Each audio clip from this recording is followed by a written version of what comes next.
Bonjour ma chérie. Alors, en général, ce que tu as envie de dire, c'est que chacun de nous a sa chance, chaque chose en son temps. Je crois que c'est ça, hein, c'est ce que tu voulais me dire. Hein.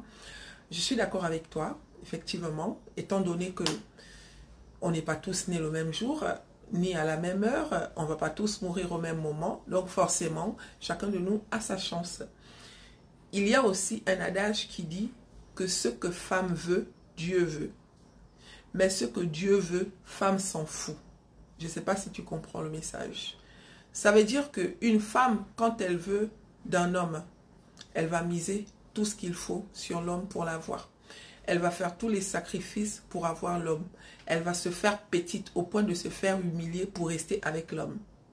Sauf que la femme en question, si elle recherche l'amour et qu'il y a des hommes sérieux qui viennent se présenter devant elle, tant que les hommes en question ne ressemblent pas au physique qu'elle recherche, la femme en question va laisser passer ces personnes-là.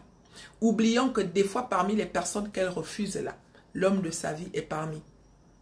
Je ne sais pas si tu comprends mon message. C'est pour dire que des fois, nous sommes à l'origine de nos propres problèmes. Quand on a 20 ans, on gueule. Ça veut dire qu'on peut crier haut et fort parce qu'on a toute la vie devant nous. Quand on a 30 ans, on fait la gueule. Ça veut dire qu'on boude, on est compliqué, on est difficile. C'est normal, on a 30 ans. Mais quand on a 40 ans, pour nous les femmes, on ferme sa gueule. Tu comprends? Ça veut dire qu'on commence à dire que bon, peu importe la personne qui viendra, s'il est comme ci ou bien comme ça, on va s'accrocher. Et pourtant, des fois, les critères que tu veux à 40 ans, c'est les critères que tu refusais à 20 ans. Je ne sais pas si tu vois un peu ce que je veux dire. Toi, tu recherches du boulot. Tu vas te lever tous les matins pour aller faire du porte-à-porte.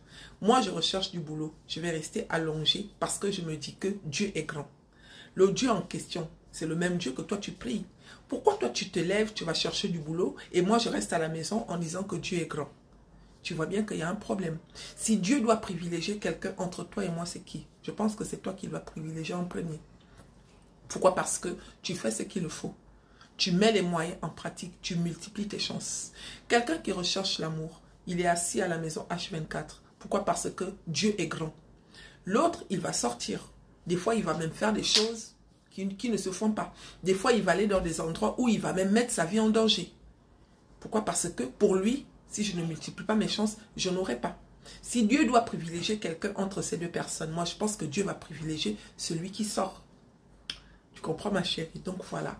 Ce que tu dis est vrai et ce que je dis est vrai aussi. D'accord? À partir d'un certain âge, pour nous, les femmes, les chances diminuent. Donc, il faut